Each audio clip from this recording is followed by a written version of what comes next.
before the Mustangs arrived. February 20th, 1944. 25,000 feet above central Germany.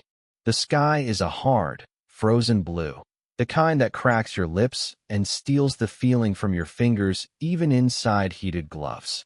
Below, the clouds have thinned, revealing a patchwork of snow-covered farmland and dark forests. Up here, the air vibrates with a constant mechanical thunder. Hundreds of American B-17 flying fortresses hold formation, aluminum skins gleaming in the winter sun, propellers biting the air in perfect synchronization. Inside one of them, Staff Sergeant Thomas Red Mallory presses his face against the side window. His oxygen mask fogs with every breath. He can smell oil, hot metal, and sweat trapped in wool. The intercom crackles with fragments of calm voices. Engine temperatures, fuel flow, formation checks. Everything sounds routine. Too routine. Mallory has flown enough missions to know what comes next. For months, the Luftwaffe has waited for this moment. They always do. Far ahead and far below, German radar stations have already seen the bomber stream. Telephones ring in concrete bunkers. Orders move fast now. Fighters scramble from frozen runways. Mechanics yank wheel chocks free as engines roar to life. Messerschmitt Bf-109s and Focke-Wulf Fw-190s claw into the air, climbing hard, angling toward the bombers like wolves tracking a herd. Lieutenant Carl Fischer grips the throttle of his Fw-190 as it surges upward through scattered cloud. He is 22 years old, with 63 victories painted as small white lines beneath his cockpit. He has fought American bombers before. Many times. He knows their weaknesses. He knows their escorts too. Or at least, he thinks he does. Back in late 1943, Fischer and others like him had laughed at the American fighters. P-47 Thunderbolts, bulky and short-legged, turned back at the German border. P-38 Lightnings, faster but temperamental, struggled in the cold. Once the escorts peeled away, the bombers were naked. Slow. Predictable. Doomed. The Luftwaffe had torn into them again and again. Entire formations shredded. Bombers burning, spiraling down through the clouds, crews bailing out or dying inside flaming fuselages. The Americans called it Black Thursday after October 14th, 1943. To Fischer, it had been proof that the Reich still controlled its own skies. But something is different today. As Fischer levels off at altitude, scanning the horizon, he sees not just bombers. Above them and around them, thin silver shapes weave back and forth. Sleek. Fast. Too far in. Too deep. He frowns. Inside Mallory's bomber, the intercom suddenly sharpens. Bandits. 1 o'clock high. Hands tighten on guns. Turrets whine as they traverse. Mallory's heart slams against his ribs as he peers into the glare. Then he sees them. American fighters, long-nosed and elegant, slide into position just ahead of the formation. Their wings are laminar smooth, their profiles narrow and predatory. Painted on their fuselages are bright colors and personal markings. Red tails, blue noses, yellow checkerboards. P-51 Mustangs. They do not peel away. They stay. Captain James Howard, flying lead in his Mustang, checks his fuel gauge and smiles grimly behind his oxygen mask. He knows exactly how far he is from home. He knows exactly how far he can go. Berlin is on the map today, and he is not turning back. Below him, the bombers fly steady.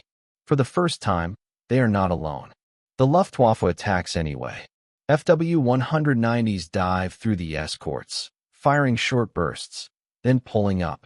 But the response is immediate. Mustangs roll in behind them, accelerating with terrifying ease. The Americans do not stay close to the bombers like the old escorts did. They chase. They hunt. Fischer banks hard as tracers snap past his canopy. A Mustang flashes by, close enough for him to see the pilot's helmet. The American does not break off. He climbs with Fischer, matching him foot for foot, meter for meter. This is not how it used to be. Below, Mallory watches as a German fighter explodes in midair, pieces tumbling past the formation. He has seen victories before, but never like this. Never so far inside Germany. Never with escorts still present. The bombers keep flying. They reach the target. Bomb bay doors open. The aircraft shudder as thousands of pounds of explosives fall away. Flak bursts around them, black and violent. But the formation holds. And when they turn for home, the Mustangs are still there. Hours later, battered but intact, the surviving bombers cross back over the channel. Crews count empty bunks. They always do. But today, there are fewer. On German airfields, pilots sit in silence, staring at their aircraft, at the empty spaces where friends should be. The laughter is gone. The assumptions are gone. For the first time, the Luftwaffe understands what has changed. The Americans can come all the way. And they can come back. The escort that would not turn back. February 21st, 1944. Debden Airfield, England. The morning begins in darkness and cold mud. Ground crews move with practiced speed beneath floodlights, hands numbed as they arm fighters and top off fuel tanks that seem impossibly large for a single-engine aircraft. The P-51 Mustang squats low on its landing gear, long nose pointed east, invasion stripes freshly painted, exhaust stacks blackened from yesterday's flight. Captain James Howard stands beside his aircraft, helmet tucked under one arm, studying a map tacked to the briefing hut wall. Red lines stretch deep into Germany, past the Rhine, past the old turn-back points, all the way to Schweinfurt and beyond. No one jokes anymore. In the hut, the air smells of coffee and damp wool. Intelligence officers point at photographs taken only days earlier. Bombed factories, flak concentrations, Luftwaffe airfields marked with red circles. The message is simple and unspoken. The 8th Air Force is not slowing down. It is accelerating. Howard straps in as engines cough to life across the field. The Merlin engine in his Mustang settles into a smooth, confident roar. This is what makes the difference. British engineering married to American production. Range, speed, reliability.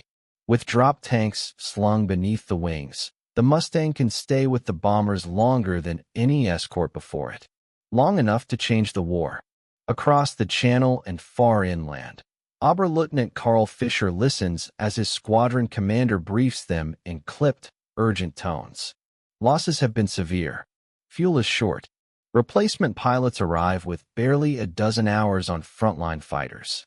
Orders are clear. Break up the escorts. Then attack the bombers. Fischer nods, but doubt creeps in where certainty once lived. When the bombers appear again, they are just as massive, just as relentless. The same shimmering aluminum tide moving across the sky. But now the escort fighters form a shifting, living screen. They fly high cover, close cover, and free hunt patterns far ahead of the bombers. They are not tied down. The Luftwaffe attacks anyway. Above the bomber stream, Mustangs dive with sun at their backs. They pick targets deliberately. A climbing Bf-109. A turning FW-190. Short bursts of .50 caliber fire tear through wings and engines. German pilots break and scatter, losing altitude and cohesion. This is not the careful, defensive escort of 1943. This is aggression. Inside another bomber, Waist Gunner Sergeant Luis Ramirez tracks a fighter through his sights, finger tight on the trigger. He expects the moment when escorts vanish and the Germans come straight at them. It never happens. Instead, American fighters flash past his window, chasing enemy aircraft away from the formation. Ramirez laughs out loud, a sharp bark of disbelief that fogs his mask. The Luftwaffe adapts as best it can. They form head-on attack groups, charging directly into the bombers, trusting speed and courage to get them through the defensive fire. It works sometimes. Bombers explode. Crews die. War is still war. But the Mustangs respond. They position themselves ahead of the formations, intercepting attackers before they can line up. They pursue damaged fighters all the way to the deck, strafing airfields, catching aircraft as they land. German pilots who once felt safe once they disengaged now find Americans still on their tails minutes later. Fisher dives for cloud cover, engine overheating, fuel dangerously low. He levels off barely above the treetops, heart hammering. A Mustang appears behind him anyway, guns flashing. Fisher yanks the stick, rolling hard, barely escaping into a bank of haze. When he lands, his hands shake as he climbs out of the cockpit. In the mess, the talk is no longer confident. It is worried. Pilots speak of endless escorts, of Americans who seem to have fuel without limit, of bombers that return in numbers that no longer make sense. Back in England, crews count losses again. There are still empty bunks, still letters to write. But the math has changed. For the first time, missions feel survivable. Commanders notice. Statistics are pinned to walls. Graphs rise where they once fell. The Americans are not just reaching Germany. They are staying there, fighting there, winning there. And for the Luftwaffe, a terrifying realization takes hold. Every bomber that comes back is a crew that will fly again. Every fighter lost is a pilot that cannot be replaced. The sky over Germany is no longer theirs. The Luftwaffe bleeds. March 6, 1944. Over Berlin. The flak begins miles before the city appears. Black bursts bloom in tight clusters, rocking the bombers as if invisible hands are slamming into their wings. Smoke smears the sky. The capital of the Reich lies ahead, gray and sprawling beneath broken cloud, rivers cutting through stone and steel. The Americans have come this far before, but never like this. Inside AB-17, named Lucky Lady, pilot Captain Edward Collins steadies the yoke as shrapnel rattles against the fuselage. His co-pilot calls out airspeed. The navigator's voice is tight but controlled. Below them, Berlin grows larger, target markers already drifting down. And still, the Mustangs are there. They weave through the flak with unnerving calm, engines howling, wings rocking as pilots scan for movement. This is the Luftwaffe's heart. If there is ever a place to make a stand, it is here. Oberleutnant Fisher climbs again, joining a mixed group of fighters assembling west of the city. There are fewer aircraft than there should be, gaps in the formation where entire flights once flew. He recognizes only 2 faces in the pre-attack circle. The rest are replacements. Boys, really. Their radios crackle with nervous breathing. Orders come. Head-on pass. Maximum speed. They push their throttles forward. The approach is chaos. American bombers loom larger by the second, gun barrels flashing as they open fire. Tracers streak past Fisher's canopy like glowing wires. He fires a burst, sees strikes along a bomber's nose, then pulls up hard. A Mustang slashes across his vision. The American fires in a single smooth pass, bullets tearing into Fisher's wing root. Warning lights flare. The FW-190 shudders violently. Fisher dives, fighting the controls, smoke trailing behind him. Another Mustang appears, then another. They do not break off. They follow him through flak and cloud, relentless. Fisher barely makes it to friendly lines. When he lands, the ground crew counts dozens of holes in his aircraft. He learns that 2 pilots from his flight did not return. One bailed out and was captured. The other vanished over Berlin. Above the city, the bombers drop their loads. Factories burn. Rail yards erupt. Columns of smoke climb thousands of feet into the air. The Americans turn west. And still, the Mustangs stay. They chase fleeing fighters. They circle damaged bombers, daring attackers to come close. They linger until fuel warnings finally force them to turn back. The Luftwaffe cannot keep up. Each mission costs them experienced pilots they cannot replace. Training hours have been slashed. Fuel shortages mean new pilots arrive with minimal flight time. The Americans, meanwhile, rotate crews, bring in replacements, refine tactics. Sergeant Ramirez watches as another German fighter spins away, trailing flame. He does not cheer. He just stares. He has learned what these victories mean. Fewer attacks, shorter bursts of terror, a chance to make it home. Back in England, intelligence officers tally claims and losses. The numbers tell a brutal story. The Luftwaffe is losing aircraft faster than factories can build them. Worse, it is losing men faster than it can train them.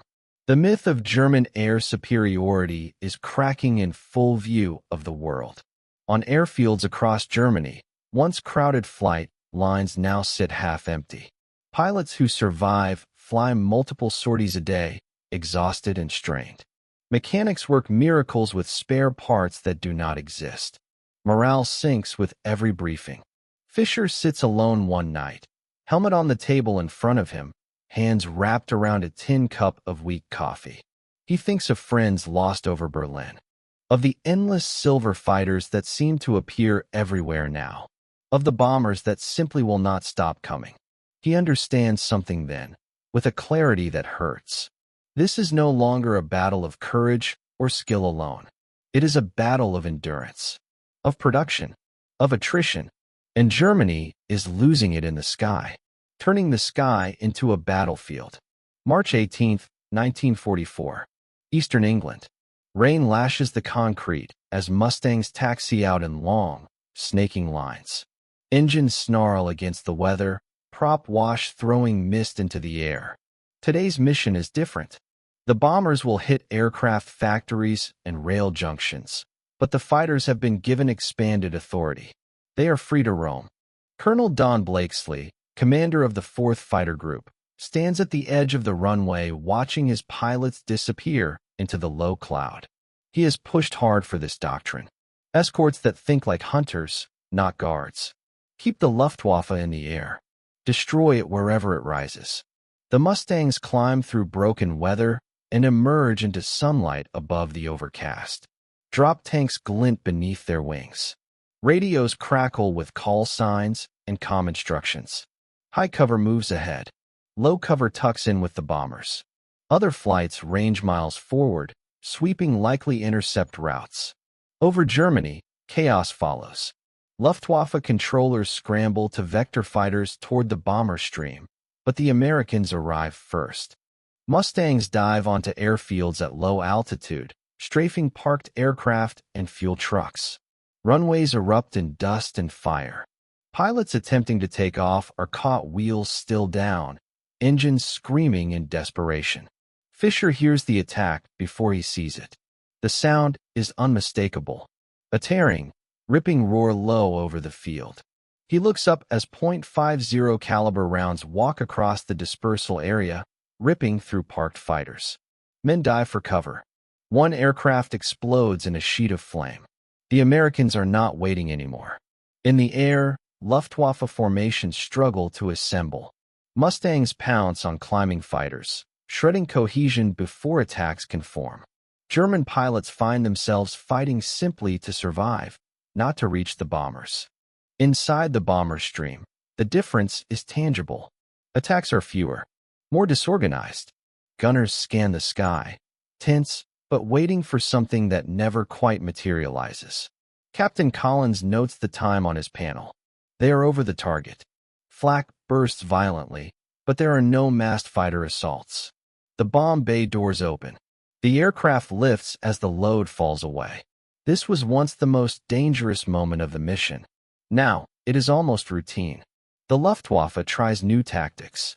Rocket-armed fighters fire from long range. Heavy cannon mounted on interceptors take advantage of head-on passes. Some bombers are lost. Men still die, but the escorts adapt just as fast. Mustangs tear into the launch aircraft, catching them before they can reform. Losses compound. Every fighter destroyed on the ground is one less that can rise tomorrow.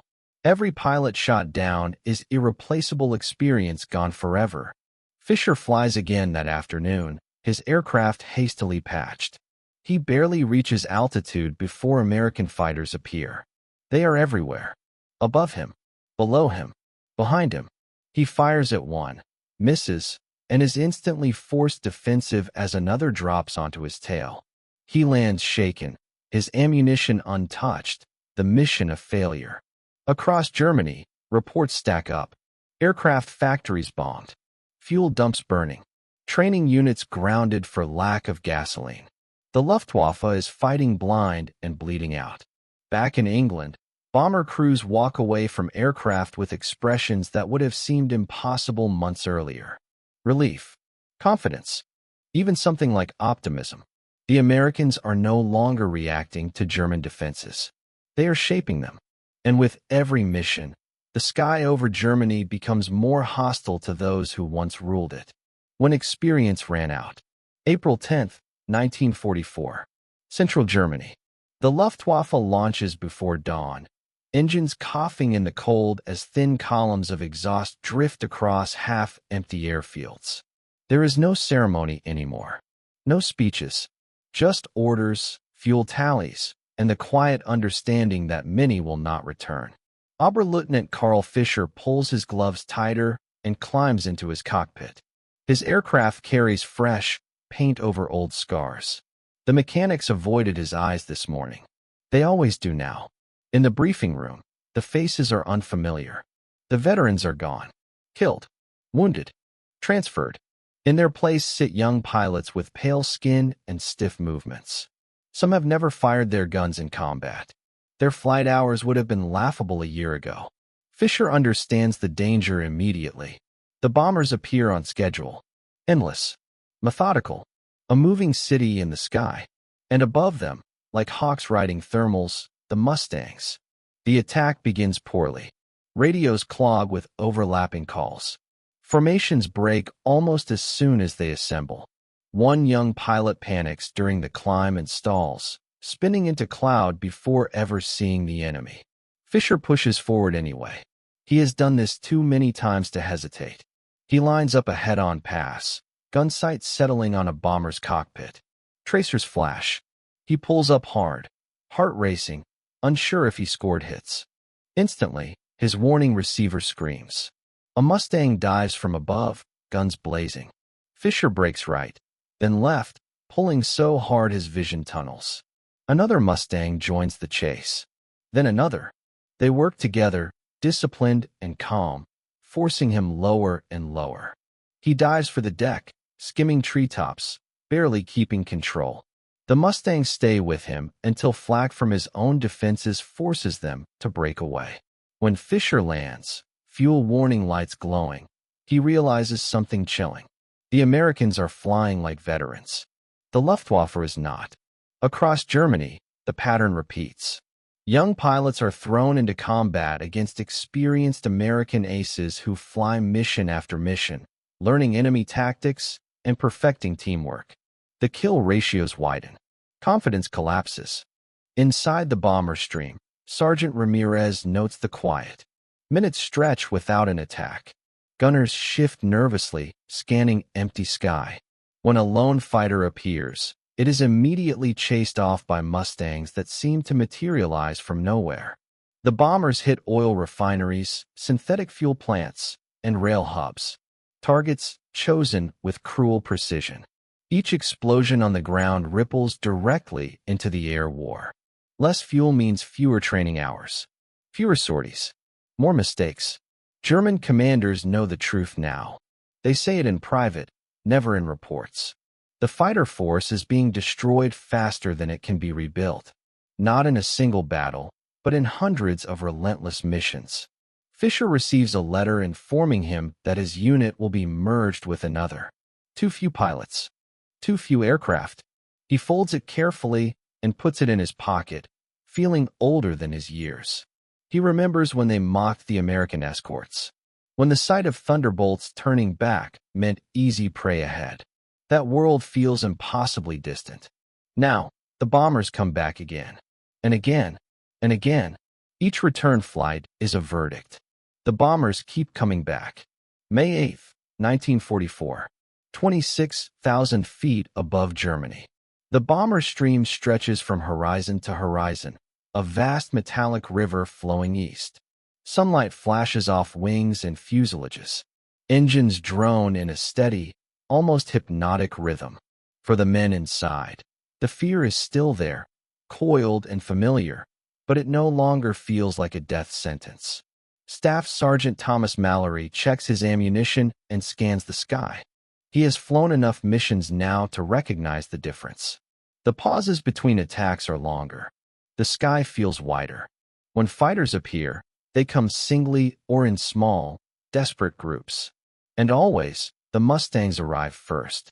They ride high above the bombers, engines whispering compared to the heavy roar below. When German fighters climb, the escorts drop on them with brutal speed. When the bombers turn for home, the escorts slide into position without being called. Captain James Howard watches fuel tick down as Berlin slips behind him. His aircraft is scarred now, paint chipped, bullet holes patched. He has lost friends. He knows the cost. But he also knows what this means. Every mile they fly with the bombers is another mile the Luftwaffe must contest and lose. Below, the bombs fall again. Rail yards erupt. Oil facilities burn. Smoke rises in towering columns that stain the sky black. On the ground, Oberleutnant Carl Fischer listens to distant explosions as he waits beside his aircraft. He has not been ordered up today.